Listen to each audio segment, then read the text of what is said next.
안녕하세요.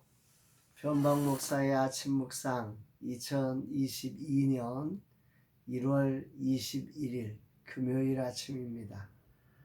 이사야 14장 1절로 2절 말씀을 통해서 오늘은 다시의 기회 이런 제목으로 말씀 묵상의 은혜를 나누고자 합니다.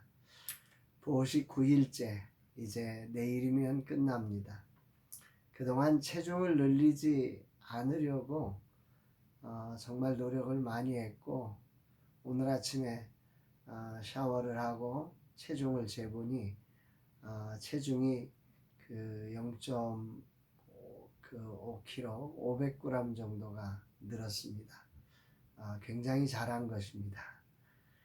기운이 없어서 뭔가 더 먹고 싶고 힘을 내고 싶은 욕망이 많이 있지만 그런대로 잘 방어했다. 그렇게 자평을 합니다. 오늘은 금식을 마무리하면서 주님과의 깊은 교제와 또 운동 이런 것들로 해서 이제 금식 휴가의 마무리를 해보려고 합니다. 다음 주부터는 이제 본래의 자리로 돌아와서 목회사관학교 접수, 면접, 금요 세미나, 또 월요 코칭 다양한 사역들을 또 새롭게 출발시키고 또 여러 새로운 사역들을 접목시키고 화요일 젊은 세대 사역자들을 위한 사역을 구체적으로 추진하고 준비해야 합니다. 금년에는 금식기간 모든 것을 주님께 맡겨드리고 주님과의 동행에 우선권을 드려서 되도록이면 다른 생각을 하지 않으려고 노력을 많이 했습니다. 20일간의 휴가 주님께서 은혜로 인도해 주셔서 잘 마무리하게 하심이 감사하고 이 기간 동안에 저의 영혼을 하나님이 치유하시고 회복해 하셔서 너무너무 감사를 드리며 정말 20일간의 휴가가 저에게는 큰 은혜였다 고백을 올려드립니다. 오늘은 어떤 말씀으로 인도하실까? 본문에는 앞에서 바벨론의 멸망을 예언했던 이 예언 사건이 이스라엘의 회복 사건과 연결되고 있음을 말씀하고 있습니다. 1절 말씀을 보면 여호와께서 야곱을 긍휼히 여기시며 이스라엘을 다시 택하여 그들의 땅에 두시리니 나그네 된 자가 야곱 족속과 연합하여 그들에게 예속될 것이며.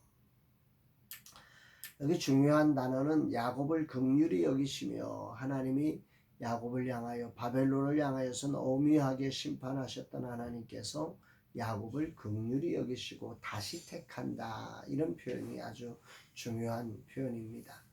이 바르오드라고 하는 이 단어 다시 택하셨다. 이 말은 옛날 하나님께서 애굽 땅에서 이스라엘 백성을 선택하셔서 약속의 땅으로 옮겨주신 것처럼 오늘 그 사건과 그 비교되어서 다시 그렇게 택하셔서 이제 바벨론 땅 메소포타미아 땅에서 그들을 일으켜내서 본토 그 가나안 땅으로 이들을 옮겨오셔서 회복시켜 주실 것에 대한 말씀이 바로 다시 택하여라고 하는 말씀입니다.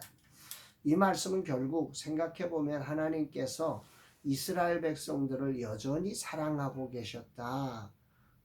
이 이야기를 근거로 삼고 있는 거죠. 하나님은 이스라엘을 향한 사랑을 그치신 적이 없으셨던 것입니다. 다만 이스라엘을 단련시켜서 정금처럼 세우기 위한 하나님의 사랑의 외면이 잠시 있었던 거죠. 바벨론, 아수르와 바벨론에 의해서 여러 고통을 겪는 그 시간은 하나님의 외면의 시간이었지 사랑이 그친 시간은 아니었다. 왜 외면했느냐?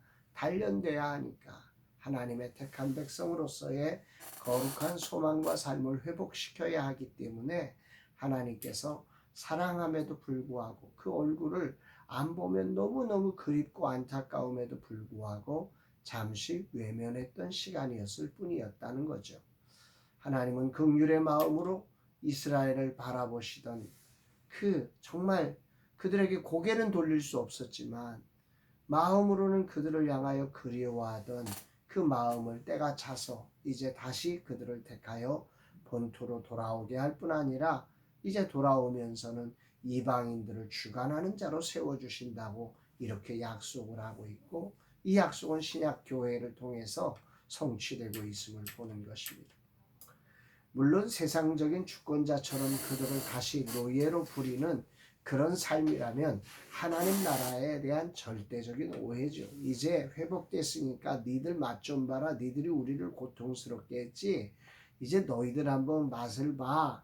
이런 주권자로서 돌아간다고 하면 이스라엘은 정말로 회복 가능성이 없는 민족인 거죠.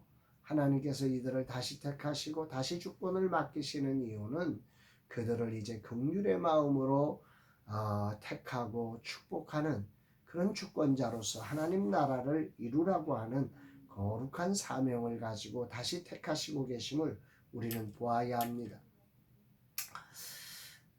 이것이 그리스도를 통해서 다시 선택된 우리의 사명이기도 하는 거죠. 오늘 말씀을 통해서 다시 택하여라는 하나님의 긍휼의 마음을 깊이 묵상해 보게 됩니다. 이 은혜가 없다면 과연 누가 하나님의 택하시는 기준에 들어가서 쓰임을 받을 수 있을까? 모든 사람이 죄를 범하여 하나님의 영광이 이를 수 없다고 성경이 말씀하는 것처럼 이 다시 택함의 긍휼의 마음이 없다면 이 땅에서 하나님의 택하여서 쓰임을 받을 수 있는 사람은 단 한 사람도 없는 거지요. 오직 하나님의 긍휼의 마음으로 자기 아들을 십자가에 내어주심으로 다시 택하여 이 은혜의 자리에 들어가게 된 것이 오늘 저와 여러분의 축복이고 은혜의 선택임을 우리는 기억하게 됩니다. 저도 하나님께서 금식의 시간 다시 은혜를 베풀지 않으셨다면 올해 이렇게 새로움으로 시작할 수 없었을 것입니다.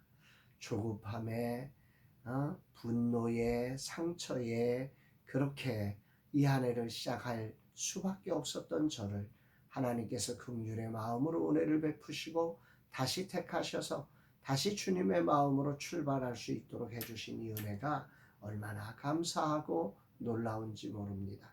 다시 선택해 주시고 다시 기회를 주시는 나의 주 나의 하나님을 찬양하며 기쁨으로 다시의 선택에 합당한 삶으로 2022년을 살아내기를 주님 앞에 간절히 결단하고 기도하는 바입니다.